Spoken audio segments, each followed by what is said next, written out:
Hey, I'm Kev Hillman. Welcome back to Monster Energy Supercross. As you will see in the background, Kev Hillman has been fired by KTM after taking out Muskin in the last race, taking out Dungey a couple of races ago.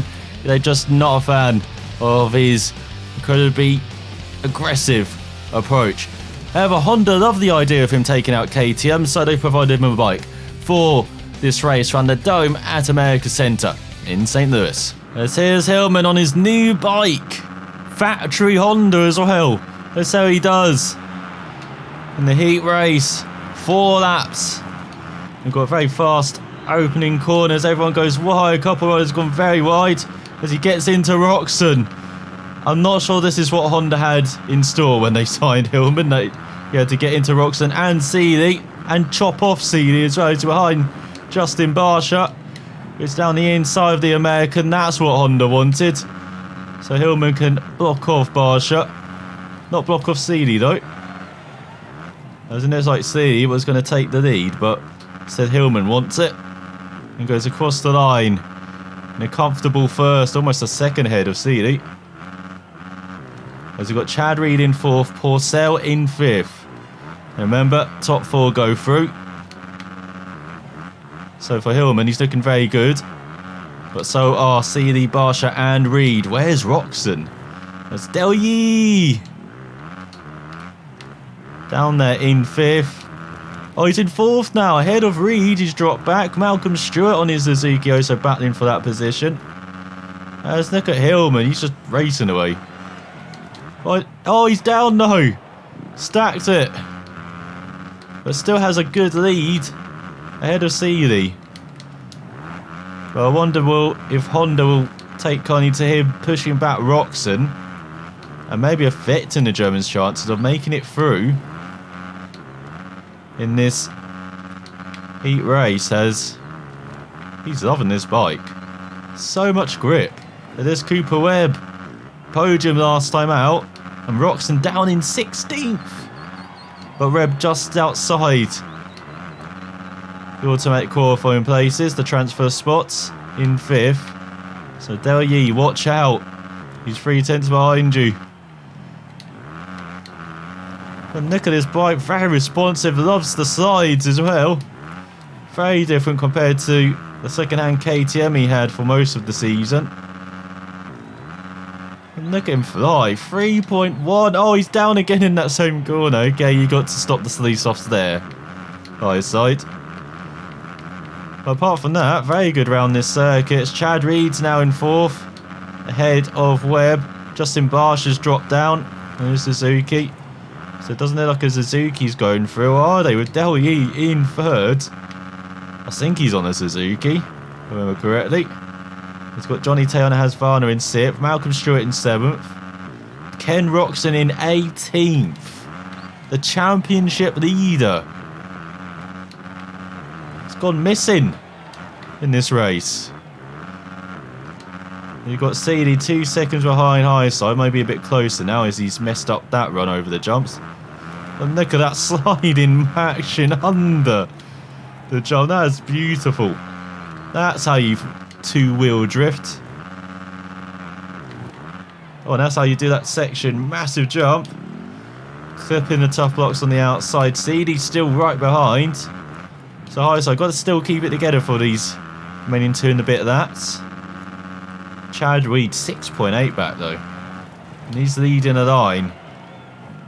With Yee, with Webb. Be interested to see who comes through that battle and qualifies for the main event. As Roxon's making up positions now, up to 13th. But is it too little too late?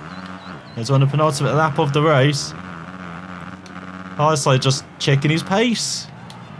Something he could never do on the KTM. He's just keeping it nice and gentle. Not trying to take too much out of the bike. He's got Dunlop tyres as well. It's going to be a bit better than the Michelins he had on the KTM. Definitely better than the default tyres he had at first on that KTM as well. There's a massive jump there. Oh, that's what he's been trying to do all that time. Trying to steer it with one wheel, and it's like being on that back wheel. Now he's pulling away from Seeley. No wonder no one wanted to give him a factory bike then. Well, KTM wanted to update him at least. Because he just runs away from the opposition. 4 seconds in front. 57s. From high side as he got into the final now. There's Seeley. There's Reed. Bit further back. 10 seconds back. Cooper Webb's in 4th. Oh, Del Yee, I told you to watch out. Looks like the man who finished 2nd to Roxon. Last time out. It's going to be automatically through at the first hurdle here. In St. Louis, in Missouri. And Del Yee, it's going to be heartache for him in 5th. Look at this easy triple from the factory Honda. That would have been struggling on that KTM. As he go over the final jump. 56 on the final lap. Are you kidding, Hillman? As look at that, Roxon recovered to the top 10. But he's going through to the semi-final to make his way into the main event. As look at Yee down to 6th in the end, but still top Suzuki ahead of Justin Barcia. Chris Porcel in 8th on his Husqvarna. The Kawasaki of Adrian Roman in 9th. He was a back marker last time out. Now he's a top 10 fighter. And let's see if Hillman's a bit better than that, if he can fight for the victory. His first victory in a very long time. The dirt surface inside the Dome at America Center in St. Louis, Missouri is some of the best you will find anywhere for racing. The riders love it because they know they can attack the track. If you want to be Monster Energy AMA Supercross and FIM World Champion, you need a great run here in St. Louis. The crowd is into it tonight. That will definitely get these riders pumped up as they wait for the gate drop. As here's Hillman starting right at the front. Total opposite. So 22nd last night, he starts 2nd for the main event. As he get underway alongside Dungey, who got a poor start. Hillman braking early. You can see everyone going wide. And he's alongside Seeley. He's taking the lead from Seeley. Baggett in 3rd. Chad Reed 4th. Nate Jager in 5th. At least temporary. Now Jason Anderson is in that position. But high side. Massive start. As he goes round the hairpin. Over the jump. And on to the second lap as you look through the field. Where's Roxon in 16th? Muskin in 17th. Where's Dungey as well? This could be a big feel your boots day for Highside and Seeley. Maybe a late charge for the title from Highside. You never know. Let's look at that drift under. I'm never going to tire of that. And Seeley's dropped back behind Chad Reed. Oh, the veteran again. Wanted to pull some surprises. There's Baggett in 4th, Wilson in 5th. I know it shouldn't be a surprise with Chad Reed, but as I said, he's up there age-wise. You don't expect him to be fighting perhaps week in, week out for the victories, but on the occasion he does, it's very welcome. Even if he is battling Hillman. Let's go 57.3. Dungey in 7th. So finish at the moment. Hillman takes 10 points off Dungey, at least. Oh, this is superb outing for Hillman then. If he can just keep it together for the remaining 10 minutes. Or 8 minutes, should I say. You've already had a couple of laps. I've totally missed them, as you can probably tell. Didn't even realise. But Reed ahead of Seeley. Now, if that remains the same, Hillman takes almost 10 points off Seeley. And he's very much right back in that battle for 3rd place in the championship at least, or 2nd. And Dungey up into the top 5 though. He sniffs mega points to take off Roxon. And we will look across the line where the German is. As we've completed a quarter of the race already. Justin Brayton having a good race. His high side just about stays up. Got a bit distracted, unfortunately, to see where Roxon was. But still, it doesn't look like he's in the top 10. Seeley's got past Reed though. And has built the gap, 1.3 seconds. Reed just under a second ahead of Wilson. And here comes Dungey as well. He's got to watch out. Look at, he's into the first corner of the race, which is around halfway through the lap. Everyone else going through the first couple of corners in the lower half of the field. He's going to do some lapping, isn't he? This race as Dungey's on the podium. He's 1.5 behind Seeley. Reed still just ahead of Wilson. As Varner man might be getting frustrated being behind the Australian. That remains. But look at what happens when you give this Moto GP, not Moto GP, MXGP, that's the one. Never know, you might see Hillman in Moto GP. I mean, he's ruled almost everything else in the off-road world. Maybe he could go to Dakar as well. Try and do some endurance events. There's some trial events to do as well. There's lots to do on motorbikes. Off-road, circuit racing. At the moment, he's ruling this 450 Supercross race. Looks like he ruled the world in MXGP, MX2, and in the 250s as well, at least in the East, in Supercross. He goes very wide. And Seeley looks like he's holding off Dungey. The gap, I say holding off, he's actually increasing that gap. Over 2 seconds. Wilson past Reed, second ahead. So Reed may start dropping him back. Then could we see the likes of Roxon, who are battling their way through the field, charge for that top 5? Or Muskin as well. We've got to watch out for the Frenchman. So lots of championship implications from this race.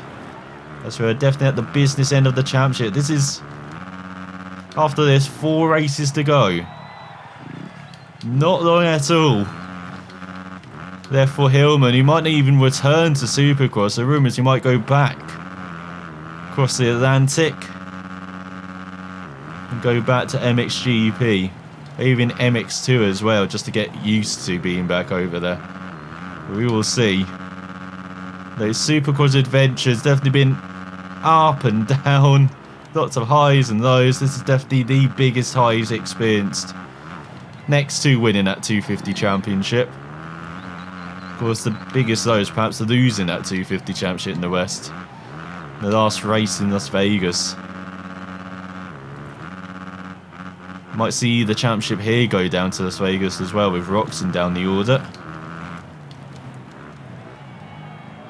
And look at this on a factory bike. No wonder KTM didn't want to give him the full works. Would have beaten Dungey. Don't want that. Or Muskin on a regular basis. Maybe it's worked out for all parties that he went a bit of rampage. The last couple of races, got fired. It's worked the final third of the race. Look at the manoeuvrability of the bike. The last section, absolutely beautiful. As Dungey's in second now to Seeley. Almost 3 seconds ahead. Got Porcel at the back. I'm sure Hillman's not grinning at that news. But he's definitely said bye-bye to everyone else. Might need to get the Armageddon on the back. Get that patch on their neck for the next races. Because it feels like Armageddon seeing this performance. Been struggling for so much of this season, despite getting top 10 results on a consistent basis, being top 5 in the championship. Just struggling to be this consistent in a main event. Thought he had that solved in Indianapolis, but then Chad Reed happened. And then in Ford Field last time out, decent result, but again the odd mistake meant he lost some points. As Roxon just outside the top 10 in 11th. Can still get a top 10 in the job. That's still very solid points for the championship. As long as he doesn't miss a main event like he did early in the season in Georgia. That's what makes it amazing that he's leading the championship by such a comfortable margin as well. as Hillman has decided to play silly buggers over that section. I mean, he's got such a massive lead. He can afford to do it.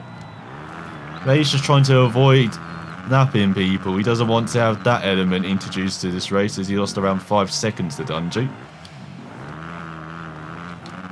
We're going around 10 miles per hour over that section. As we go into the whoop section, very tricky section as well. So he went a bit too high there. But look at Dungey pulling away comfortably from Seeley. He's dropping back into Chad Reed's radar. And Dean Wilson as well. As he look through the field. Looks like Roxon's into the top 10 now. Still got Lacey and Porcel battling at the back. And their Honda and Husqvarna respectively. Got a 14.7 second lead. Brilliant lead. Faultless performance. Well, virtually faultless, apart from the last lap. From Hillman. 20-second lead on Seeley. He's still over a second ahead of Chad Reed. Be interested to see how close that gets. His final couple of laps. As we're about to enter the penultimate lap of the race, he's built that gap up to 18 seconds now on Dungey. We go through the twisty section at the end of that. This is a great circuit. Got great variety as well. That tight section at the end. Fast corners. Good whoop section as well. It's just got a bit of everything. Great fun to ride round. Very good once again for Hillman. Normally been pretty good round it. Still Chad Reed in fourth though. Agonisingly in fourth. As you see that traffic in front, but it shouldn't affect Hillman, it looks like. He takes a very wide line. Knocks down the tough blocks for fun now. It's like he's in Top Gear bowling or something, trying to knock down the pins. Trying to rack up those points. Let's go through final section for the penultimate time. And on to the final lap of incredibly dominant performance. Muskin's also in the top 10 in 8th. But despite their early troubles, Roxon and Muskin are scoring very solid points for the championship. But still, it's this man and Seeley, and Dungey should I say, who are going to be the big winners. As our high side decided to invent his own circuit. He's pretty good at that, you may have noticed. After over 40 events here in America and Canada, the Canadian race. But who's going to win that battle for third? I think the top two are pretty solid. And winning on his first time out, his debut on the Honda, remember. Like he's unfamiliar with. But they put their trust in him to take points off the KTM boys, and he's certainly done that here in style in St. Louis. And look at that surprise in the lower half of the top 10. Baggett in 6th on his KTM, Anderson 7th, Muskin 8th, Roxon in 9th. Made no progress on those last couple of laps, all by himself. And Millsap, should I say, rounds out the top 10. Muskin in 8th, as I said. Cooper Webb in 12th, bit disappointing after his pace in the heat. Has nicking further back, Porcel right at the back on his Husqvarna. The pace of that race was absolutely crazy. They definitely gave it their all. So in the championship, look how close it has gotten now. After that one race. When I said Hillman was over 40 points back after the last race, I was like, oh, maybe he's not really in it now, and he's with 5 races remaining. But now with 4 races remaining, he's just 28 points behind Roxon. He's just 10 points ahead of Dungey, leapfrogs to second ahead of Celia's, they're level on points. And then Muskin's just 4 points ahead of Hillman. What a difference one race makes. As we've got Chad Reed in 6th, 34 points behind Hillman now, and 10 ahead of Jason Anderson. Then Dean Wilson in 8th, Millsaps in 9th. Blake Baggett rounds out the top 10 ahead of Cooper Webb, who drops out of it by just 3 points. As we look through the rest of the order, You can see the likes of Porcel just inside the top 20, as it's still just 38 riders score points so far this season. It is. There's only 3 riders that have not scored points who have taken part in the season. Justin Calhoun, Stuart Thompson and Donald Savage. So what a performance on the Honda from Hillman. And he's heading towards one of those circuits he loves as well, CenturyLink Field in Seattle next time out, as his fans are of course ecstatic after seeing that performance. Can he do it again? Can he grab another victory and really propel himself into the championship fight?